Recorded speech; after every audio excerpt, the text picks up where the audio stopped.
Entonces, This call is now being recorded.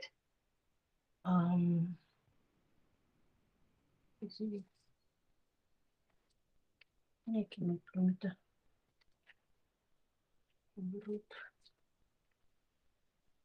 Este, entonces vamos a hacer más ejercicios de el método de inclusión-exclusión.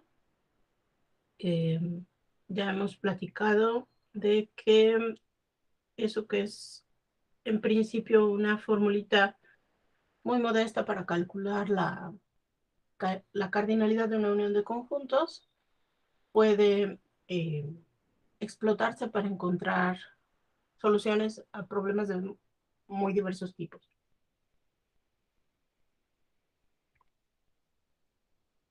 La vez pasada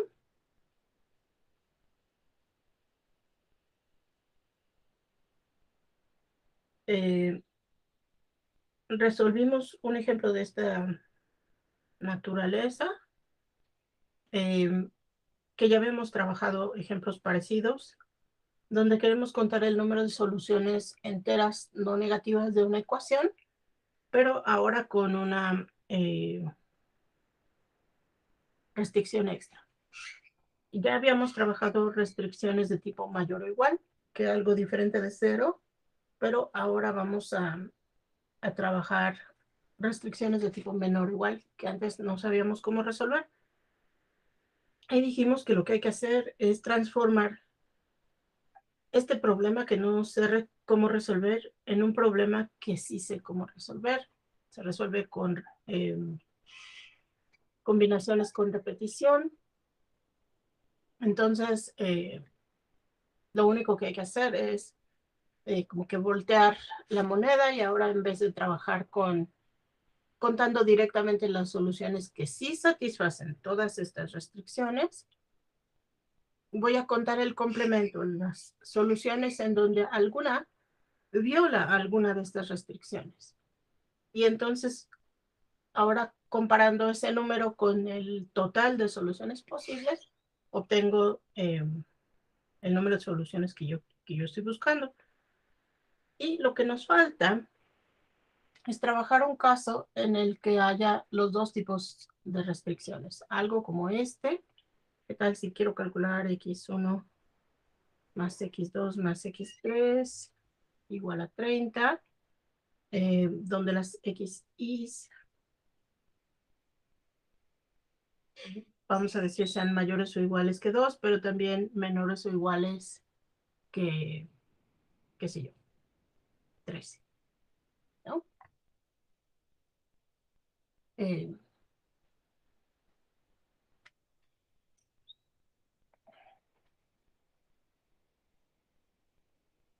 o 2 o lo que sea. Entonces, lo que vamos a hacer aquí es, antes de aplicar el principio de inclusión-exclusión, lo que vamos a hacer es lidiar, en primer lugar, con esta restricción. Entonces ya sabemos que eso se puede hacer con una especie de cambio de variable o conceptualmente preasignando dos unidades a cada una de las variables y después contando el número de soluciones que, que tengo el número de formas de distribuir las unidades restantes. Entonces, el número de soluciones de este problema lo voy a cambiar por el problema, voy a hacer el cambio de variable, voy a decir que xy al ser mayor o igual que 2 va a ser igual a un xy' más 2. O si quieren, para que quede súper claro, creo yo, cada xy tiene que tener dos unidades más una especie de holgura, un restante. Esto es para todas las i's, ¿no? Y este xy', entonces, tiene que ser mayor o igual que 0. Si esta holgura siempre es no negativa, entonces la variable xy efectivamente es mayor o igual que 2. Entonces voy a reescribir las cosas de esa forma. Me va a quedar x1' más 2 más x2' más 2 más x3' más 2 igual a 30. Y lo que sé es que 2 más x y prima tiene que ser mayor o igual que 2 y menor o igual que 13. Y ahí lo único que he hecho es sustituir esta expresión de xy tanto en la ecuación como en las restricciones. Ahora nada más simplifico estas constantes, las voy a pasar del otro lado y me queda, en vez de este problema, el problema x1' más x2' más x3' igual a 24, que es 30 menos 6. Y aquí lo que tengo que hacer es restar 2 unidades parejo en todas las desigualdades y me queda 0 menor o igual que xy', menor o igual que 11, ¿no? Restarle 2 a 13. Y ya está. Tengo eh, mi nueva ecuación o mi nuevo problema. Y aquí tengo que contar el número de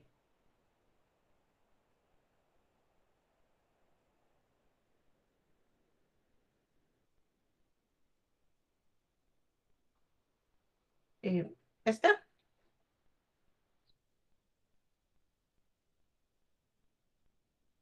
Claro que sí. Entonces, aquí tenía esta desigualdad. Esta desigualdad, de hecho, son dos desigualdades. Una es 2 más xy' mayor o igual que 2.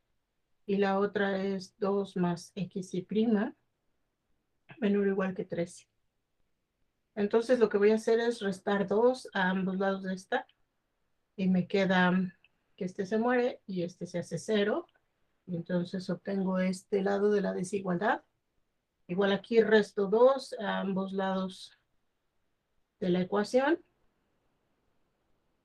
Ustedes me entienden. Este es madre y este 13 menos 2 es 11. ¿Sí? Entonces, puedo hacer eso porque estoy nada más sumando una constante y eso no va a voltear la desigualdad ni mucho menos, ¿no? Si A es menor que B, al sumarles la misma constante a ambos lados, este orden se mantiene. Entonces no tengo que preocuparme por nada. Si estuviera multiplicando, entonces sí, a lo mejor se voltea la desigualdad, ¿no? Tendría que tener cuidado de estar multiplicando por algo positivo. O, sí, estrictamente positivo. Ok, entonces ya tengo un problema, fíjense. Tenía dos restricciones, ya me deshice de una. Entonces ahora ya nada más me queda lidiar con esta. Y esta ya la trabajo con el principio de inclusión-exclusión. Entonces cuando estén resolviendo problemas de esta naturaleza, creo yo que el orden es importante. Eh, entonces hagan primero esta parte, este paso de llegar a una presentación del problema en donde ya solo tienen la restricción de tipo menor o igual. Eso es importante porque fíjense que el intervalo en el que la variable se mueve se modificó. Ese intervalo se trasladó un poquito, ¿no? Entonces ahora ya puedo trabajar inclusión-exclusión en este nuevo problema, eh, conociendo muy bien cuál es el intervalo de esas variables. Y en realidad lo único que he hecho es, definitivamente cambié las ecuaciones, pero lo que quiero es contar el número de soluciones. Y lo que tengo es que el número de soluciones de esta es igual al número de soluciones de este, y ese es igual al número de soluciones de este. Entonces, en vez de contar aquí, en donde no sé muy bien qué hacer, voy a contar aquí, en donde ya he simplificado las cosas, y solo voy a trabajar con inclusión-exclusión. Entonces, hagan primero este paso, y después, ahora sí ya El segundo paso es hacer inclusión-exclusión. Entonces, si yo ignoro esta restricción, ¿cuántas soluciones tiene este problema? El número total de soluciones son las combinaciones con repetición. Y aquí n vale 3, r vale 24. Fíjense que si yo lo hubiera hecho acá, la r hubiera cambiado. Por eso es que primero hago la traslación para ver exactamente cuántos me van a quedar aquí. Y luego ya hago la inclusión-exclusión. Entonces 24 más 3 menos 1 es 26 en 24. Es 26 en 24. Becas.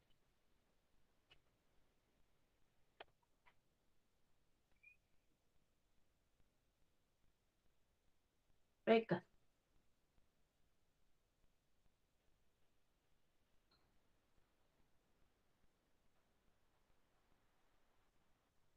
Aquí. Ese es el total de soluciones. ¿Y cuáles son mis condiciones? Entonces, la condición I va a ser que la variable xi, recuerden, falle esta restricción. Eso es que sea estrictamente mayor que 11. Y como son enteros, en realidad lo que estoy diciendo es que la variable xi sea mayor o igual que 12. Déjenme ir a quitarle esto al perro. Perra, que si no, te rasca lo que comando.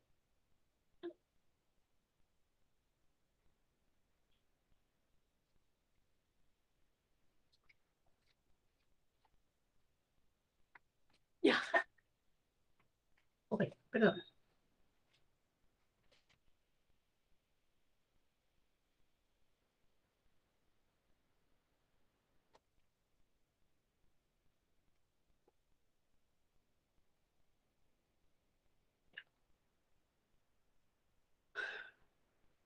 Aquí está. Así.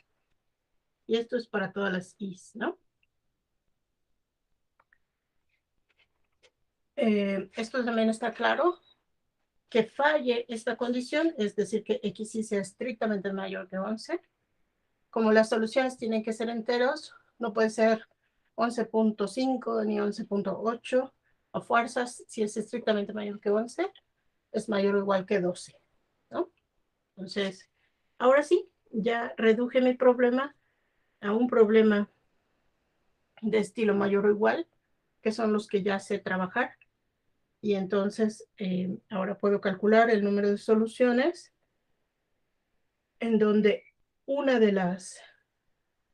en donde se cumple una de estas condiciones, ahí ya quedamos una simetría, entonces no importa si es x1, x2 o x3, la que está restringida será el menos 11 o 12, el número de soluciones va a ser el mismo, ¿no?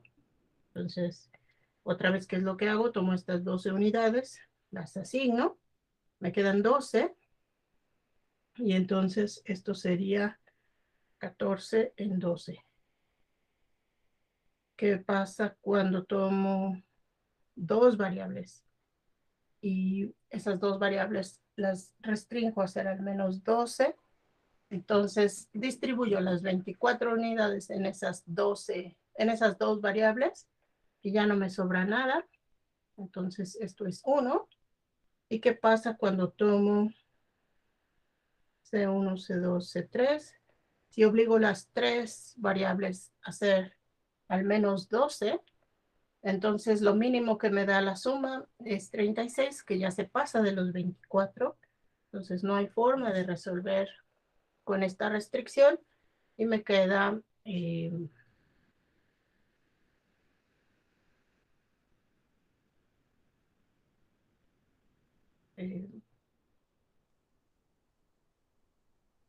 0, ¿no? Y ya ahora sí, con toda esta información, puedo calcular el número total de formas, que lo hemos denotado n barra. Esto es n menos eh, la suma de las... Bueno, voy a ponerle una vez. Entonces esto era, ¿qué? 26 en 24 menos 3 veces eh, ¿qué? 14 en 12, ¿no?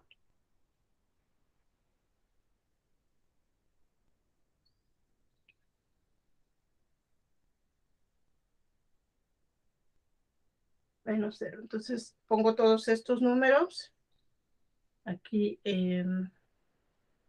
los tengo. Es 14 en 12, 1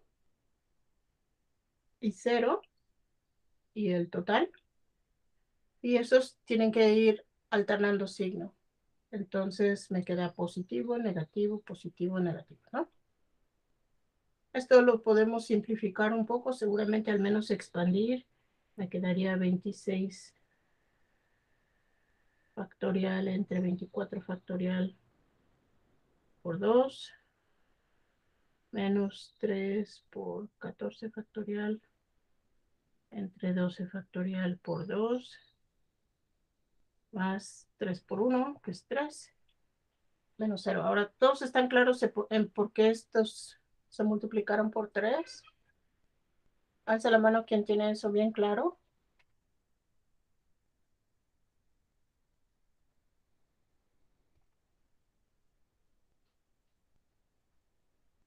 Nadie. Ok. Eh, recuerden que lo iba a escribir, pero pensé que ya estaba claro. Esto es n menos la suma de NCI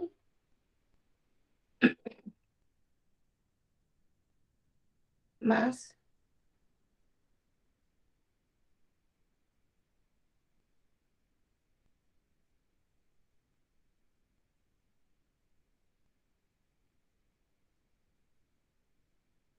y menos n de 11 en este caso, ¿no? Entonces, cada uno de estos términos vale esto. Todos son iguales y tengo 3 de ellos, entonces simplemente es 3 veces este número. Cada uno de estos vale esto y hay 3 parejas. Si me dan 3 índices y voy a tomar parejas, 3 en 2, recuerden, es 3. Entonces, por eso estos 3. Ya habíamos dicho en un ejemplo anterior, como, perdón, como todos estos términos son iguales, entonces, eh, lo único que tengo es un producto, un producto, este valor multiplicado por un factor. Ese factor es el número de veces que aparece ese término en la suma. Y el número de veces que aparece es 3 en 1, 3 en 2, y sería 3 en 3, ¿no? Y acá es 3 en 0. Aquí de todas las condiciones no tomé ninguna, aquí las tomé todas, y acá estoy tomando de una en una, y aquí estoy tomando de 2 en 2. Entonces esto ya lo hemos hecho, son combinaciones sin más. Y lo que pasa es que cada uno de estos términos es el mismo, ¿sí? No importa cuál sea la variable que estoy restringiendo, el número de soluciones en donde una variable obedece a esa restricción siempre es el mismo, y entonces lo único que tengo que hacer es multiplicar esa cantidad por el número de veces que ocurre dentro de esta suma. Y el número de veces es el número de formas de elegir una variable, el número de formas de elegir 2 variables y el número de formas de elegir 3 variables. Ahora sí estamos claros, clarísimos. Si les pongo una así en el examen, ¿lo podrían resolver? No, profesora. ¿Más o menos? Más o menos. Ok. Entonces, sí, yo veo que se les complica y honestamente siento que hay preguntas en donde el enunciado, o sea, hay que hacer este trabajo de pasar de un enunciado en español a pero esto ya no es relaciones, ¿no? Esto ya es inclusión, exclusión, ¿verdad? De un enunciado en general a una ecuación, eso es modelar matemáticamente un problema. Yo creo que eso es de las cosas más difíciles que hay. O sea, es lo que cuesta luego más trabajo, ¿no? Tomar un problema, decidir qué es lo que es realmente importante y cómo expresar eso matemáticamente. Entonces, estas preguntas en donde me dan un enunciado ya en forma matemática, creo que nos saltamos ese paso y se me hace a mí un poquito más manejable. Pero sí he visto que estas preguntas a veces les cuestan un poco de trabajo. A veces sí, hay mucha gente que lo ve de inmediato y no tiene problema, pero a veces les cuestan un poco de trabajo. Entonces, por lo que se refiere a esto de inclusión, exclusión y de hecho todos los problemas de conteo, eh, la respuesta es hacer ejercicios. Eh, hay en todos los libros de mates discretas van a encontrar ejercicios de inclusión, exclusión y de combinaciones, combinaciones con repetición, todo eso. Entonces sería bueno que hicieran un intento y trajeran sus dudas el lunes. El examen va a ser el próximo viernes, inevitablemente, porque el miércoles no va a ser posible. Recuerden que es en persona, en la UAM, ¿no? Entonces, ese es, el examen va a cubrir todo lo de relaciones, inclusión, exclusión y el principio del palomar. Entonces voy a hacer un ejemplo más de inclusión, exclusión, si es que lo encuentro por aquí.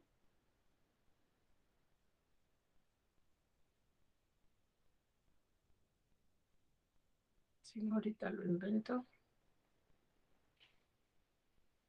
Voy a inventar uno. Hay uno en el libro, pero dejé mi libro por allá para ya no tener que pararme para ir por él. Ustedes hagan el del libro y yo voy a inventar uno aquí. Ya hicimos uno de cuántas permutaciones de las 26 letras del alfabeto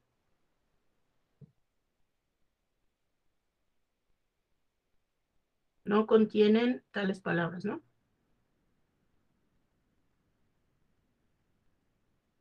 Tales palabras. Por ejemplo, hicimos creo que car, pan y dog, ¿no? Entonces, ahora voy a hacer, por ejemplo, las palabras, uno muy parecido, que no contenga las palabras más, eh,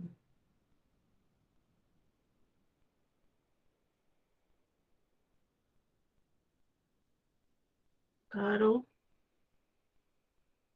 y doy, por ejemplo, ¿no?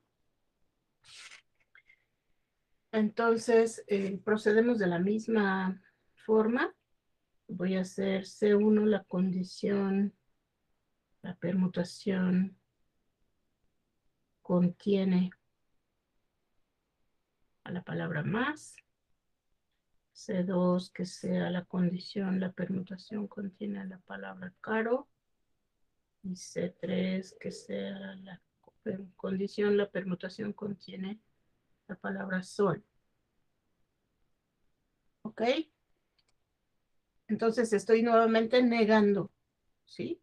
Quiero permutaciones que no contengan ninguna de esas palabras y voy a contar forzando la aparición de esas palabras en las permutaciones. Ese es un problema más fácil que ya se resuelve, ¿no?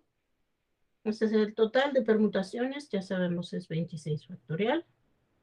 El número de permutaciones que a fuerzas contienen la palabra más es 26 menos 3 más 1, 24 factorial. Esto es lo mismo que n de C3, pero n de C2 va a ser 23 factorial, porque caro tiene 4 letras. Ahora, ¿cuántas palabras contienen? Perdón, ¿qué pasó, Daniel?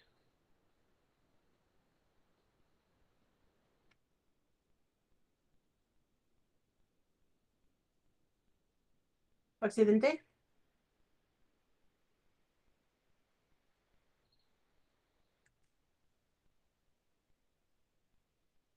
¿Daniel? Te estabas tirando. Ok. Este, ¿cuántas palabras contienen estas, perdón, cuántas permutaciones contienen esas dos palabras? En simultáneo, pues ninguna, porque las dos contienen la letra A. Entonces, la letra A puede estar entre la M y la S, o puede estar entre la C y la R, pero no puede estar en las dos posiciones, ¿no? Tendría que repetirse. Entonces, cero. ¿Cuántas palabras contienen Caro y Sol? Igual cero, porque la O puede estar siguiendo a la R o siguiendo a la S, pero no ambas. Entonces, cero. ¿Y cuántas contienen a la palabra más y la palabra sol? Y ahí sí se puede, aunque estas palabras comparten la S, como en un caso es la primera letra y en otro caso es la segunda letra, podría preguntarme cuántas permutaciones contienen esta secuencia de letras. Y esa secuencia pues tiene la palabra más y la palabra sol en simultáneo. Pero para que eso ocurra, necesito quitar esas 5 letras, pegarlas en ese orden y luego devolverlas a la bolsita como una única mega letra. Y entonces sería 26 menos 5 más 1. Esto es 24 factorial. 22 factorial.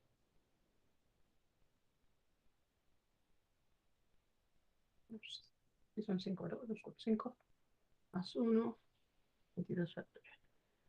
Y ahora sí, ¿cuántas contienen las tres palabras? Pues ninguna, ¿no? Si ya no había palabras que cumplieran estas dos condiciones, pues menos va a haber permutaciones que contengan las tres, quise decir permutaciones. Entonces el total, ¿cuánto es n barra? Pues es 26 factorial menos 24 factorial. Ah,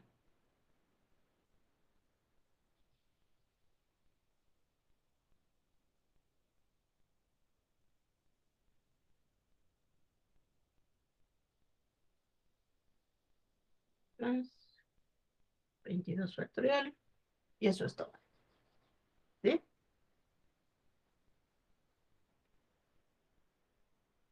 ¿Quedó claro?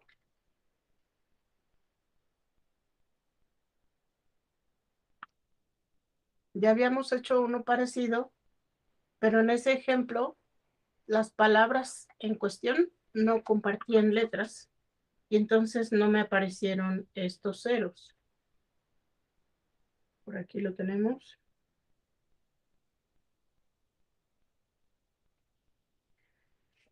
Estas palabras que tengo aquí eh, no comparten ninguna pareja de ellas comparte alguna letra. Todas utilizan letras distintas y entonces no tuve que fijarme en este problema, ¿no?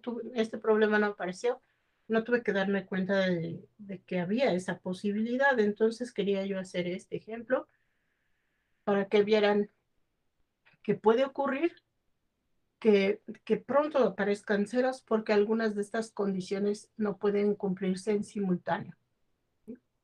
Entonces, en este caso, no hay ninguna permutación de las letras del alfabeto que contenga estas dos palabras o que contenga estas dos palabras. Y entonces, aunque en principio aparece como una complicación, en realidad está simplificando el cálculo porque muchos términos se hicieron cero, se cancelan, ¿no?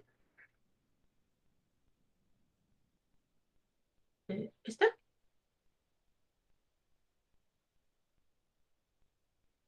Ok. Otra vez, el principio de inclusión-exclusión me dice que el número de permutaciones que no contienen esas, esas palabras lo podemos denotar en barra. Es el complemento de la unión de los conjuntos de permutaciones que satisfacen cada una de estas condiciones. Y eso se calcula tomando estos datos y sumándolos alternando signo. Entonces, este es el total de permutaciones sin ninguna restricción. Luego las permutaciones exigiendo que se cumpla una de las condiciones, pues son un 23 factorial y dos términos de 24 factorial, este y este. Y después, ese aparece con signo negativo. Después con signo positivo, el término en donde tomo parejas. Aquí afortunadamente hay un montón de ceros, o desafortunadamente, como quieran verlo. Entonces esos no aparecen, pero sí sobrevive un 22 factorial.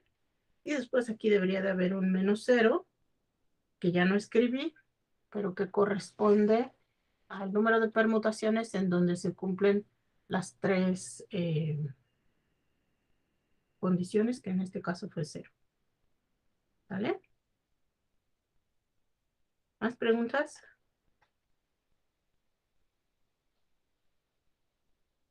Okay.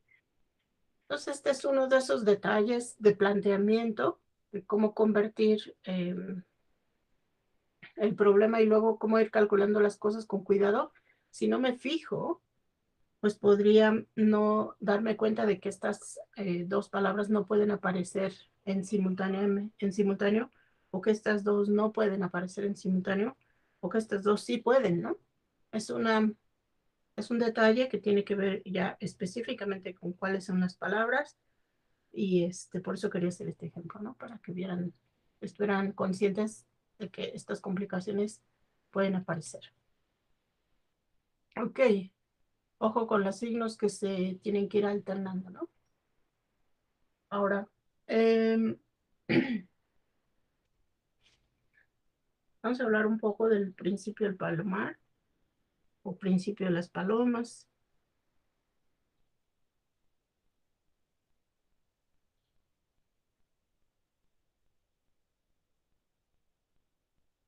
Pues el principio del palomar es una cosa muy sencilla, también muy intuitiva, que dice que si tengo un palomar con n casitas y tengo n más un palomas,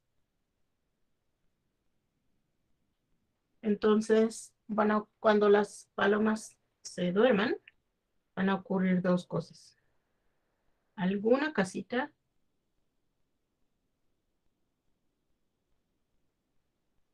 tiene más de una paloma.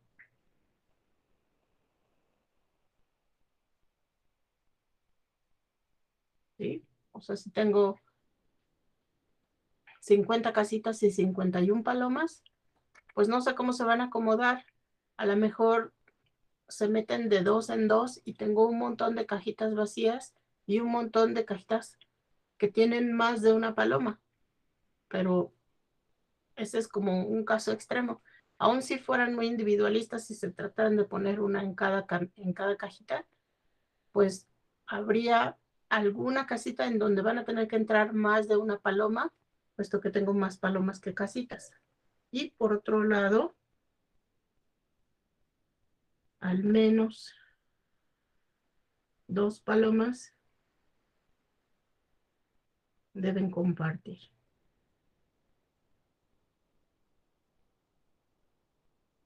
Aun si cada una tratara de conservar su espacio, de todos modos, inevitablemente va a tener que haber por lo menos dos que se lleven bien y se junten en la misma casita. A lo mejor se jalan un tercero y acaban tres, por eso digo al menos, pero va a tener que haber algún lugar en donde compartan, porque simplemente no hay suficientes casitas para, para guardar todas mis palomas, ¿no?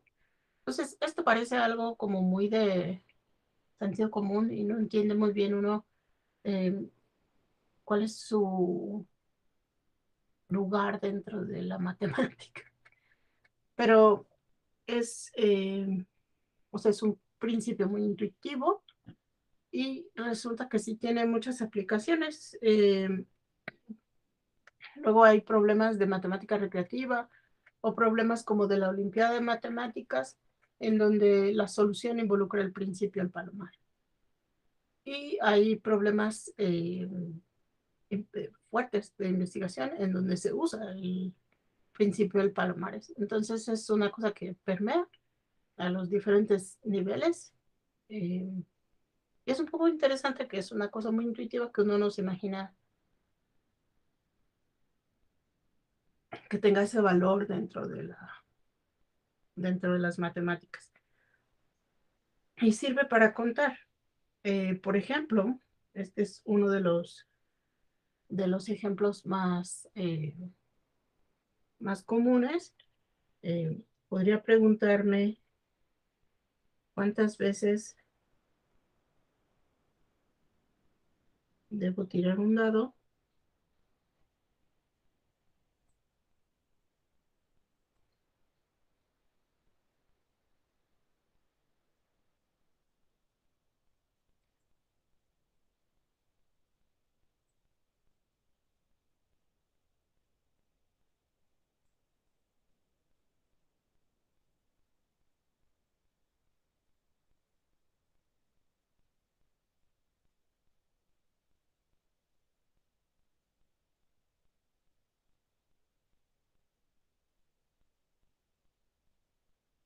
O sea, yo puedo tirar un dado una vez y me sale un 3 y vuelvo a tirar y tengo suerte y me vuelve a salir 3. O sea, si yo quiero tirar un dado y que se repita alguno de los números, que me salga un número repetido, pues si tengo suerte, con 2 veces ya estuvo, ¿no? Porque tiro un 3 y luego otra vez vuelvo a tirar y me vuelve a salir un 3. Pero ese es un caso de suerte, ¿no? Puedo tener suerte y tirar y que me salga un 1 y luego volver a tirar y que me salga un 5. Y en la siguiente tirada me sale un 1 o un 5 y ya estuvo, ya se repitió algún número y, eh, y solo me tomó 3 tiradas. Pero ¿qué pasa si tengo muy mala suerte? Lo que quiero es garantizar. Esa es la primera observación. No es de que quiera ver, eh, suponiendo que tengo buena suerte, ¿no? Sino aún en el peor de los casos, ¿cuántas tiradas son necesarias para poderme asegurar de que se repite un resultado? Y esta es la segunda observación. Estoy diciendo algún resultado porque es diferente decir, quiero que me salga 2 veces el 5, a decir, quiero que se repita algún número, ¿sí? Garantizar que salga 2 veces el 5, eso pues no podemos cuantificarlo. Ese es justo el punto de las apuestas con dados, ¿no? Que no se sabe como cuál va a ser la siguiente tirada. Y entonces, si yo estoy persiguiendo un valor específico, o incluso cuando está uno jugando serpientes y escaleras, eh, garantizar que va a salir el número específico que necesita uno para ganar, eso, pues ahí es donde entra el azar, ¿no? No es, lo podemos estimar, podemos calcular probabilidades, pero no podemos garantizar, ¿no? No podemos dar un número que garantice. Pero si no me importa cuál sea el que se repite, y lo único que quiero es que se repita alguno, entonces el problema lo puedo resolver de manera muy fácil con el principio del palomar.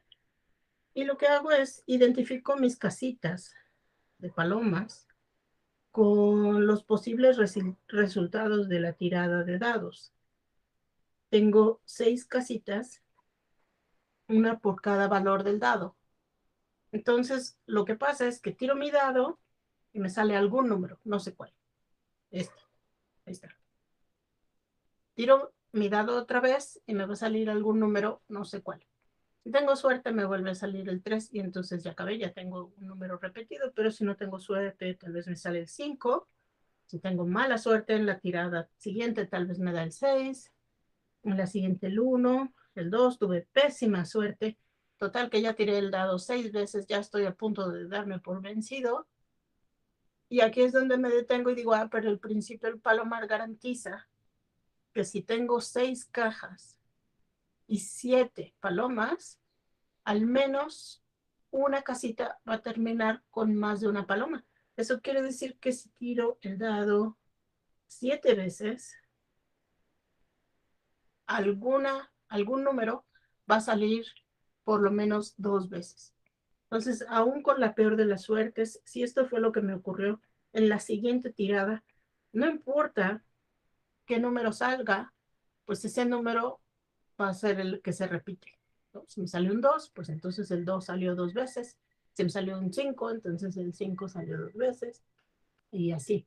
¿Sí está claro esto?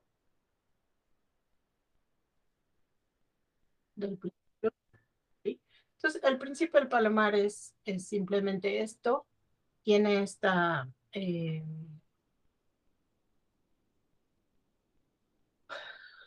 enunciado muy intuitivo y tiene algunas que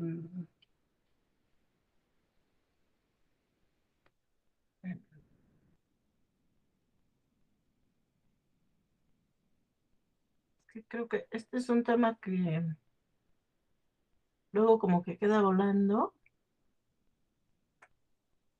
y entonces creo que voy a tener que ir por mi libro.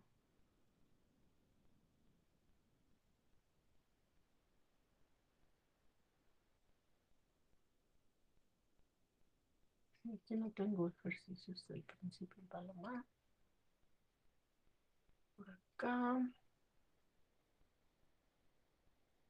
que tampoco. Voy a tener que ir por el libro.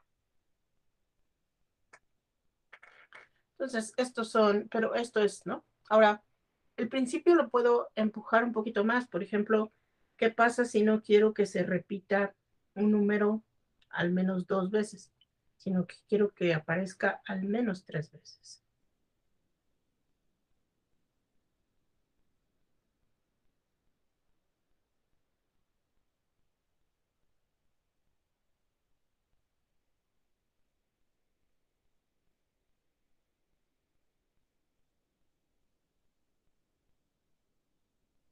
Ok,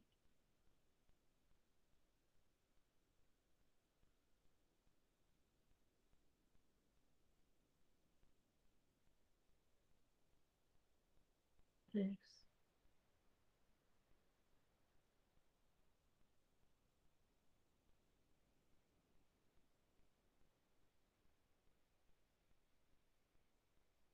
Pues piensen este mientras voy por mi libro. Entonces, ¿cuántas veces tengo que tirar el dado para garantizar que termino con al menos 3 números repetidos?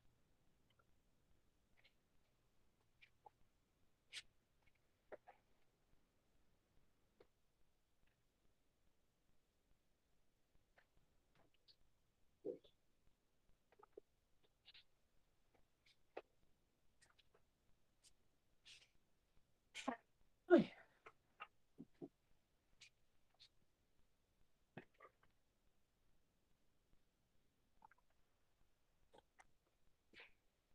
ya se les ocurrió.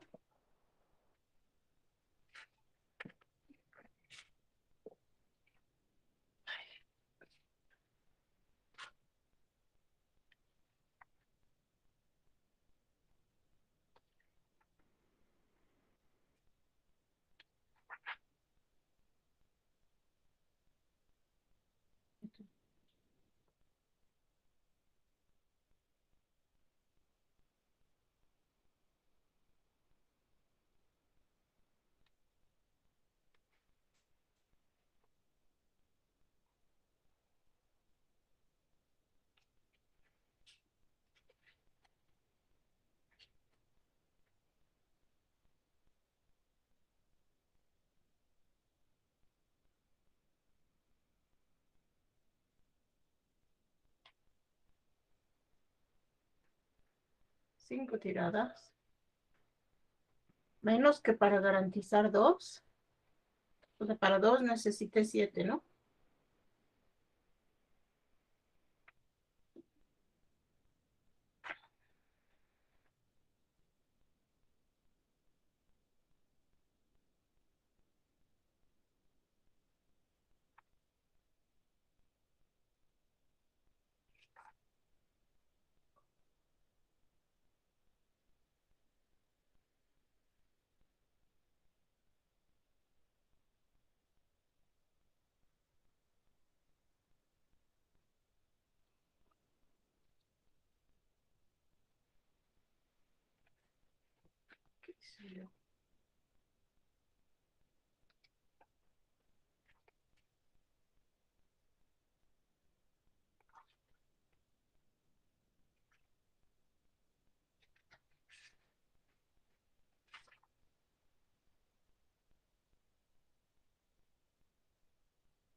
Ok.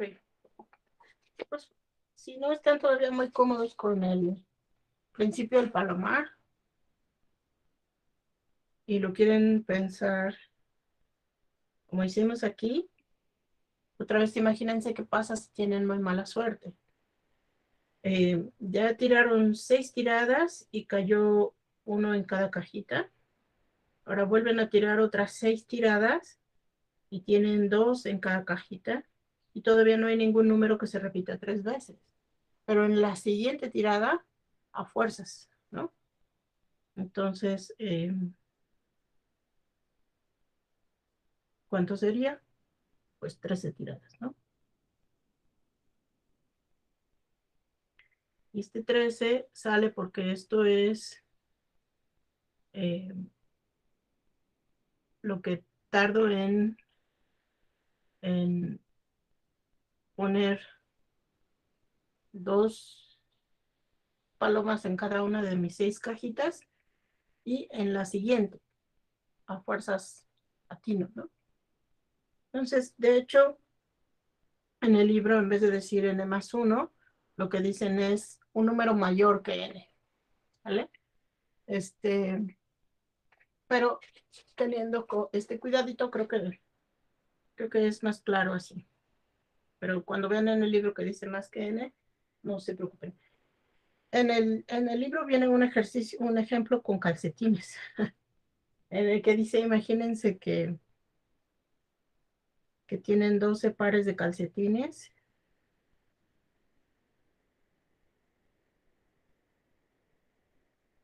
Entonces los echan a la lavadora y luego sacan toda su ropa y tienen un canasto o una bolsa de ropa lavada con sus 24 calcetines. Y entonces meten la mano y sacan un calcetín y van a ir sacando calcetines para irlos haciendo pares. Entonces, ¿cuántos tienen que sacar para garantizar que hacen su primer par?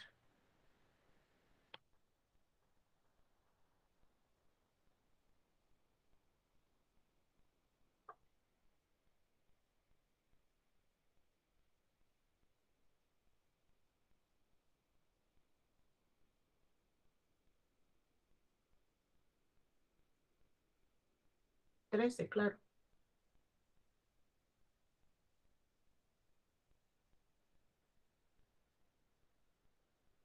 O sea, aún con la peor de las suertes, pues irían sacando calcetines diferentes, como hay 12 pares diferentes. Entonces, una vez que sacaron 12 calcetines, ya tienen uno de cada uno y en la siguiente vuelta ya aparece el siguiente. A mí me pasaba algo así. Tenía 3 perros. Este se los dejo de tarea moral. 3 perros. Y tenía unos premios que venían de colores. Unos huesitos, ¿no? Unas galletitas. Y creo que había 5 colores. Y entonces les daba del mismo color cada que les daba, ¿no? Entonces metía la mano y sacaba premios y normalmente sacaba un puñito y ya escogía el color que se hubiera repetido 3 veces. Y ya les daba 3 galletitas color galleta o 3 galletitas rojas o 3 verdes o 3. Bien, había verde, creo que verde azul, había verde rojo y color galleta y creo que unas amarillitas. Vamos a decir 4 colores. Entonces, ¿de qué tan grande tenía que ser mi puño de galletitas para garantizar que hubiera 3 iguales, ¿no?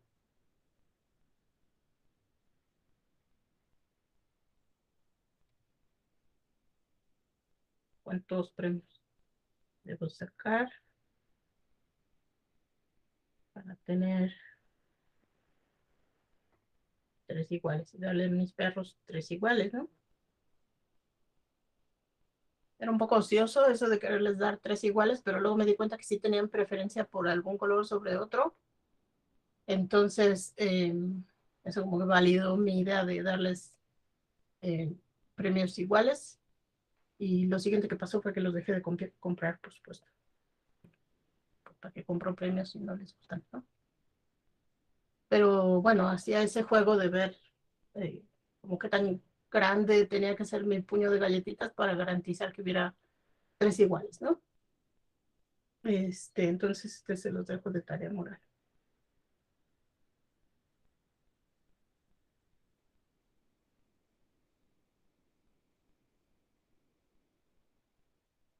A ver, ¿qué más? ¿Ya está claro el principio del palomar? ¿Por qué multipliqué aquí por 2? Porque quiero garantizar que haya 3 tiradas iguales. ¿Sí? Entonces, ya sé que el número de resultados posibles es 6 y ya sé que 6 más 1 me garantizan 2 iguales. Entonces, ¿cómo llegué a este? Bueno, lo peor que me puede ocurrir es tener 2 tiradas de cada número. Eso me lleva a 12 tiradas.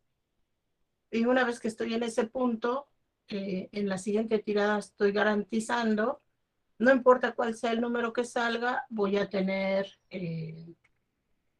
un número que aparece al menos 3 veces. Bueno, que aparece exactamente 3 veces. ¿Sí? Esta cuenta del número de las palomas también aparece mucho cuando la gente quiere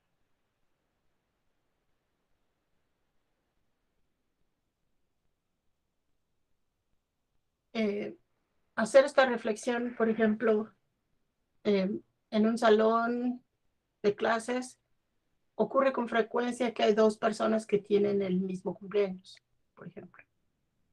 Y entonces es una cosa que a la gente, que resuena mucho en la mente de las gentes y se considera una gran coincidencia, ¿no? Entonces,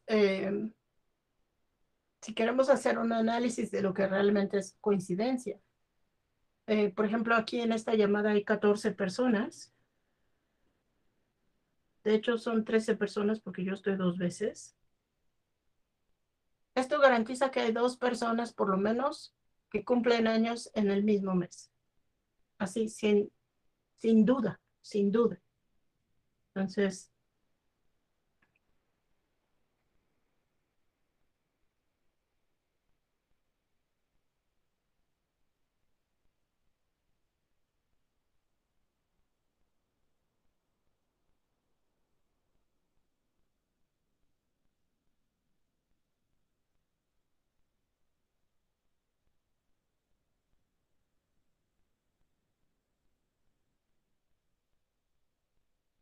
¿sí? Porque hay 12 meses.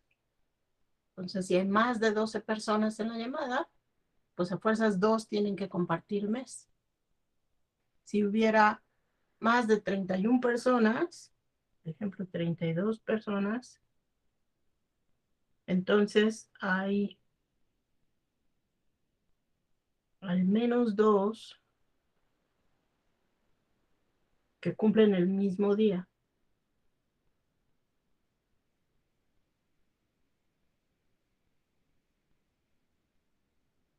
Entonces, ¿qué es lo que estoy diciendo?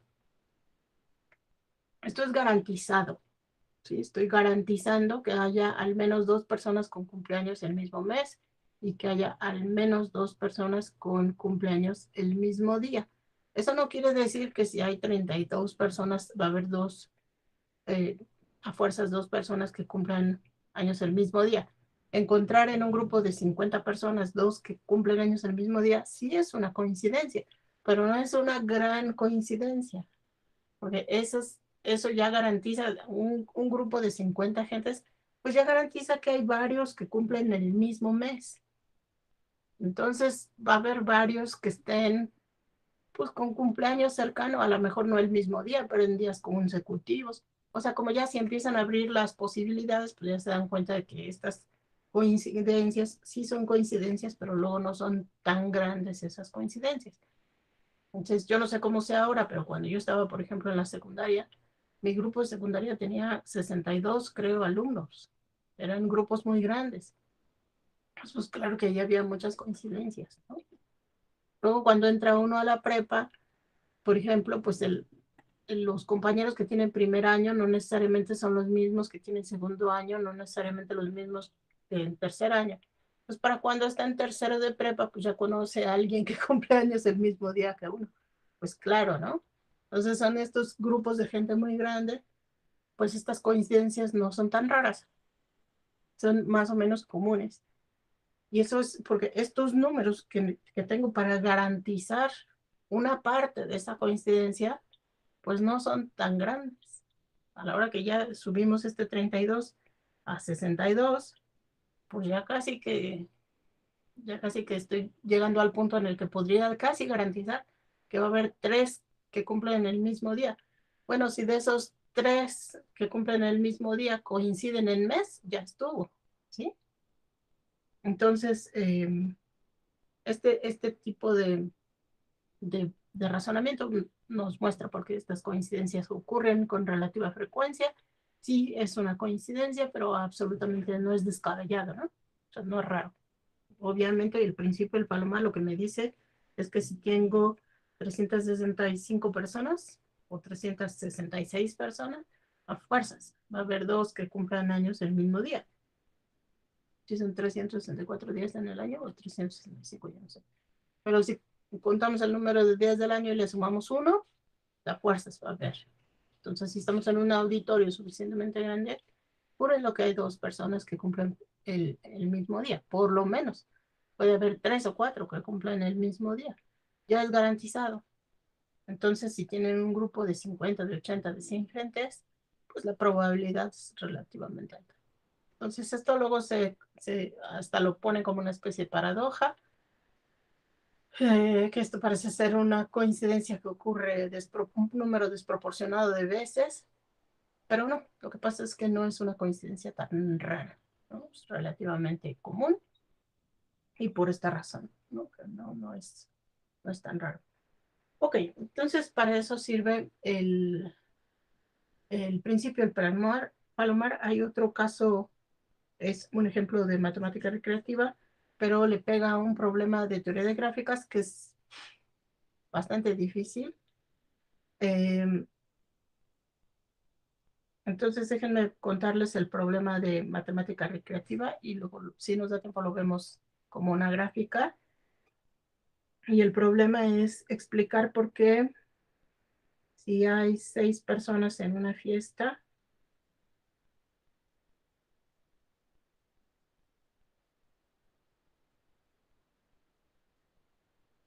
entonces o hay 3 que ya se conocían previamente o 3 que no se conocían previamente, a fuerzas.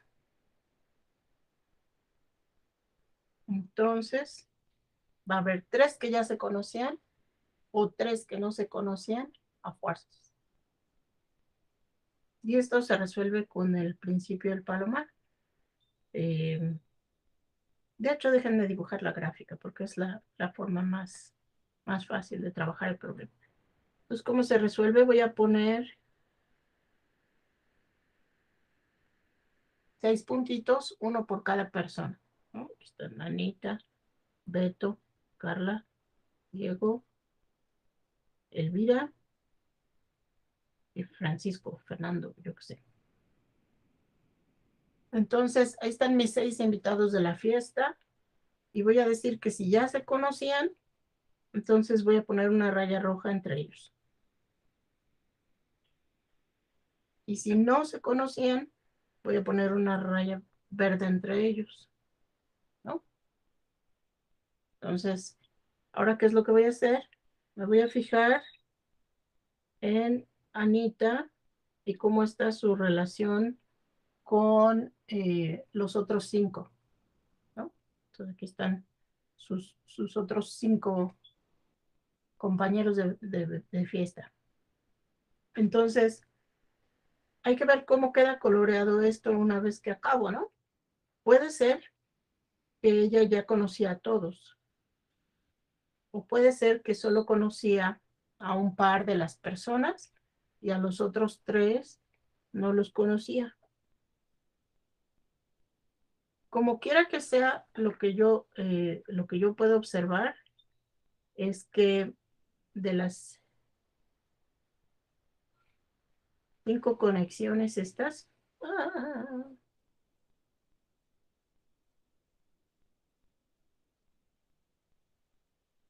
3, por lo menos 3 quedan del mismo color, ¿no?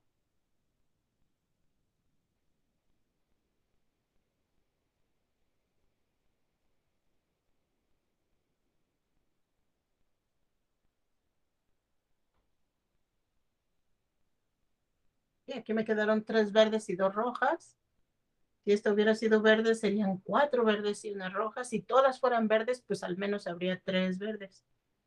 Si esta hubiera sido roja, entonces habría al menos 3 rojas.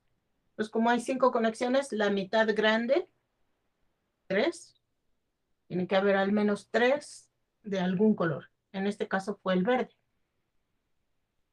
Entonces, ¿qué pasa con estos? ¿Qué pasa con estos de aquí abajo? Fíjense, si alguno de estos es verde, aquí tengo 3 personas que no se conocían antes. ¿De acuerdo? Entonces, si alguno de esos es verde, tengo 3 personas que no se conocían.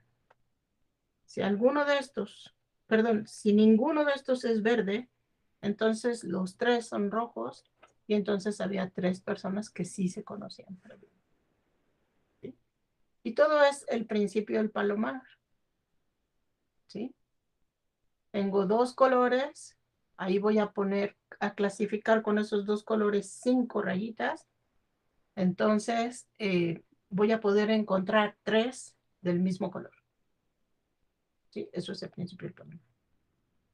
Y luego ya la observación de qué pasa con estos que están del otro lado, pues ahí o encuentro estos 3 rojos, o encuentro, que sí se conocían, o encuentro 3 verdes, indicando 3 personas que no se conocen. Entonces, este dibujo que está aquí es una gráfica coloreada. Una gráfica va a estar formada así por un conjunto de puntos y un conjunto de aristas, que son parejas de vértices. Vamos a poder colorear los vértices, colorear las aristas. Esto me va a dar clasificaciones, voy a tener aquí relaciones de equivalencia, voy a tener principio del palomar, conteo, todo lo que hemos estado haciendo va a aparecer aquí en teoría de gráficas, que es el último tema que vamos a ver. ¿Sale? Entonces, por el momento, sí, podrían conocerse todos, pero si se conocen todos, entonces a fuerzas hay 3 que se conocían previamente. De hecho, hay 6 que se conocían previamente, ¿no? Por lo menos va a haber 3 que se conocían antes. Igual, si todos son extraños, pues había 3 que no se conocían entre ellos antes. Entonces, aquí es un al menos, ¿no? 3 o más que ya se conocían, 3 o más que no se conocían. Ok. Entonces, antes de que pase a lo que sigue, quiero saber si hay dudas de relaciones. Alguien me dijo que les está costando trabajo, y a juzgar por lo que vi con la tarea, así como que les está costando trabajo, pero necesito que me hagan preguntas específicas porque no puedo repasarlo todo, ¿no? No hay tiempo. Entonces, díganme, intenté hacer esta y no me salió, aquí me equivoqué y todavía no acabo de ver por qué. Ese es el tipo de cosa que necesito que me digan. ¿Tienen alguna duda por ahí?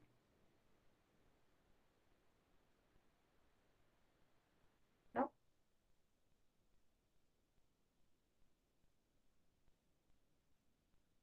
Ok.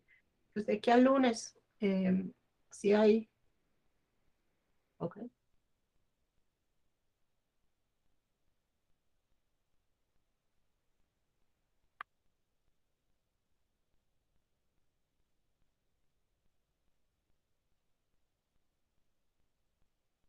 En lo que terminan de escribir,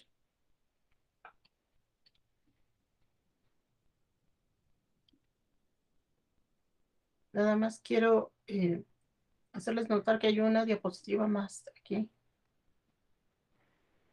Esto pueden encontrar la explicación detallada en el libro.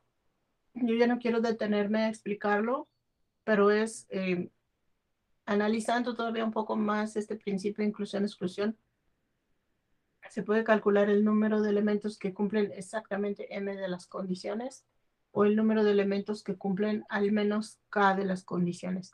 Entonces, quiero mencionarlo en general, no lo voy a examinar a partir de las fórmulas, pero sí ya vimos que cuando puedo hacer el diagrama de Venn, después yo puedo a mano contar estos valores.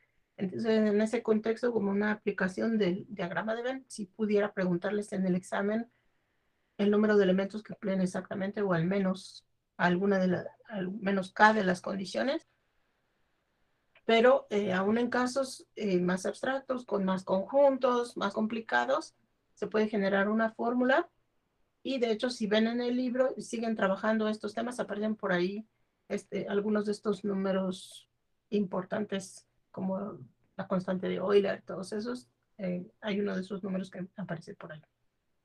Entonces es algo muy interesante, sí me gustaría platicarlo, pero eh, no nos va a dar tiempo. Entonces, ¿qué pasó, Germán?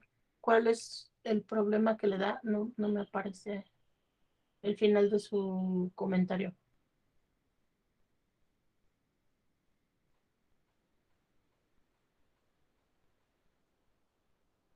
Pensé que todavía lo estaba tecleando. Ah, la uno. De la tarea de cambiar. Sí, de cambiar. Sí. Entonces, en la tarea de relaciones de cambia,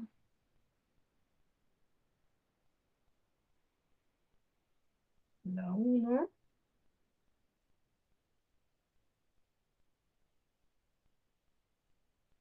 ¿Qué dice?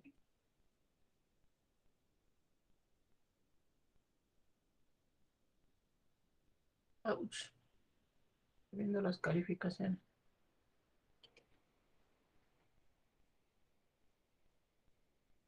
Ah, entonces X está relacionado con Y.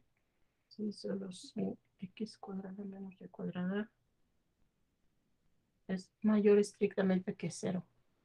Y esta es una relación sobre los enteros.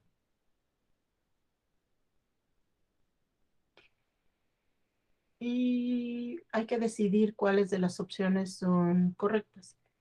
Entonces, esta relación creo que es claro que no es reflexiva,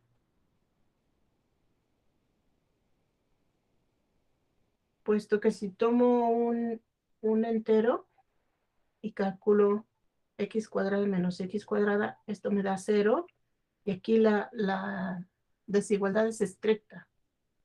Entonces, no se cumple, no se cumple eh,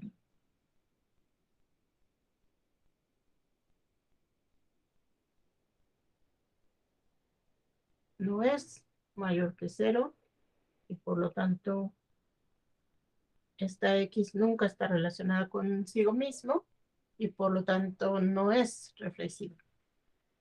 Eh, no va a ser simétrica,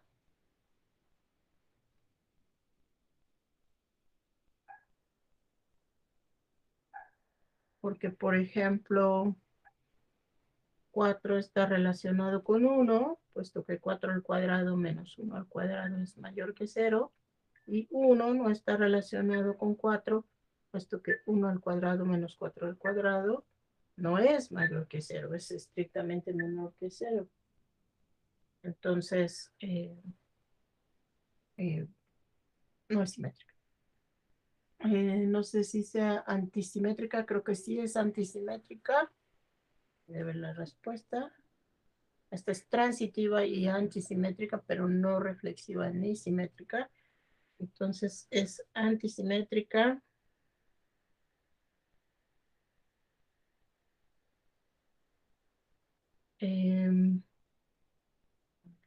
Porque de hecho, aquí lo que estoy, otra forma de escribir esto, es decir, que x cuadrada es estrictamente mayor que y cuadrado. Y entonces no hay ningún entero para el cual sí, esto lo cumple y la razón es por vacuidad.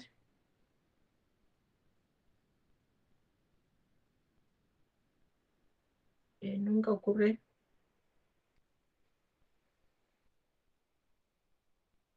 que x cuadrada sea estrictamente mayor que y cuadrada y y cuadrada, bueno,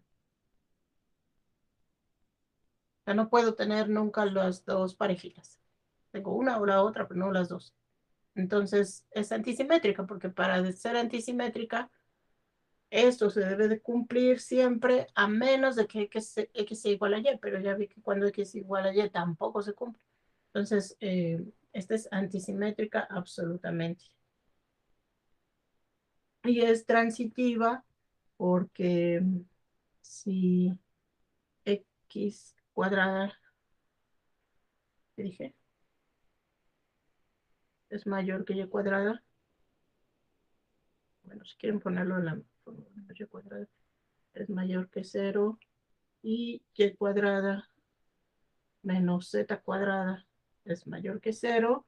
Sumando las dos desigualdades me queda que x cuadrada. ¿Por qué mi pluma no quiere escribir? Como que estoy yo misma apoyando por otro lado. Entonces, x cuadrada menos y cuadrada más y cuadrada menos z cuadrada tiene que ser mayor que 0, ¿no? Las desigualdades están en el mismo sentido, las puedo sumar y ya me queda. Entonces hay que tener aquí mucho cuidado con si es mayor estricto, mayor o igual, menor o igual, ese tipo de cosas, ¿no? Entonces esto implica es transitiva. Porque esto quiere decir que x está relacionado con y esto que y está relacionado con z. Pues si x está relacionado con y está relacionado con z, entonces x está relacionado con z y eso es transitividad. Entonces, creo que es cuestión de leer con mucho cuidado. La idea de estos ejercicios es precisamente hacer que broten todas estas dudas, ¿no? Esa ya lo expliqué, si no me equivoco. Ahí,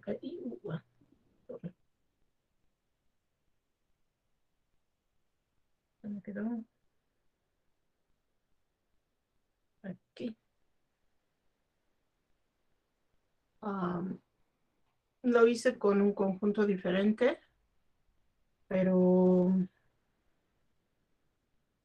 eh, ah, ya recuerdo. Escribí nada más esta parte. eh, no. Se las dejé de tarea moral, si es cierto. Les hice los ejemplos de cuándo sí está y cuándo no está. Unos ejemplos de conjuntos que están y no están relacionados. Y les platiqué un poco como que por qué, pero les pedí que ustedes lo intentaran y que si no les salía me avisaran. Entonces, esta es una relación de equivalencia.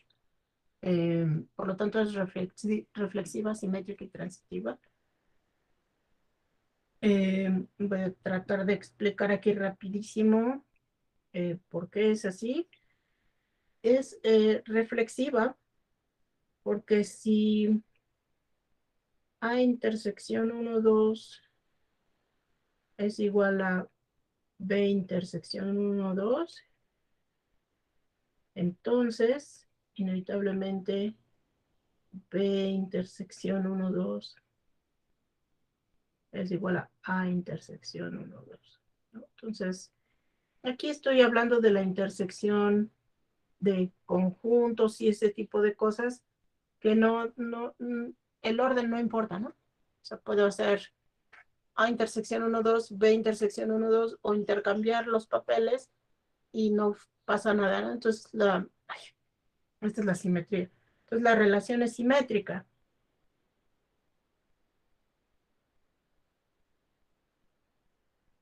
Es reflexiva porque inevitablemente,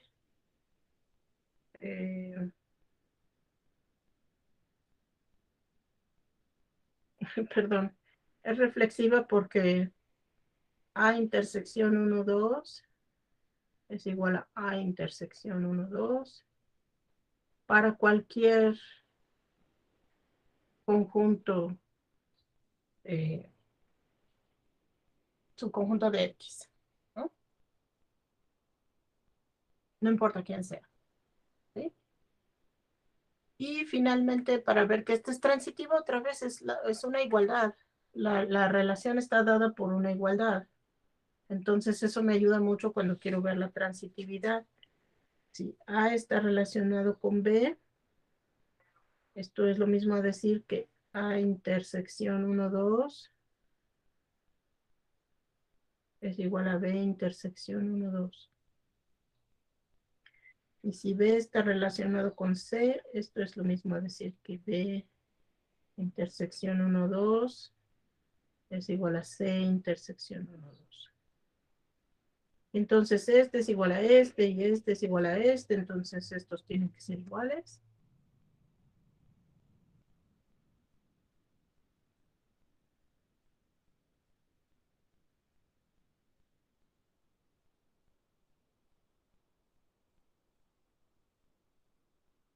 Y esto es lo mismo a decir que está relacionado con C, por lo tanto R es transitiva. Entonces aquí es nada más cosa de escribir. Una vez que con confianza empiezan a escribir qué quiere decir ser reflexivo, simétrico, transitivo, ya empieza a salir fácil.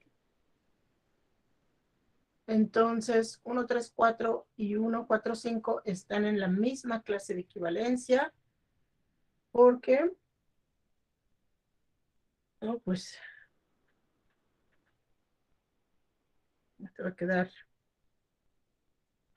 en partes, porque cuando hago 1, 3, 4, intersección 1, 2, esto me da el 1, ¿vale? Es el único elemento en común. Y cuando hago 1, 4, 5, intersección 1, 2, esto otra vez me da el 1, ¿vale? Entonces, estos elementos están relacionados entre sí, pertenecen a la misma clase de equivalencia, etcétera, etcétera, ¿no?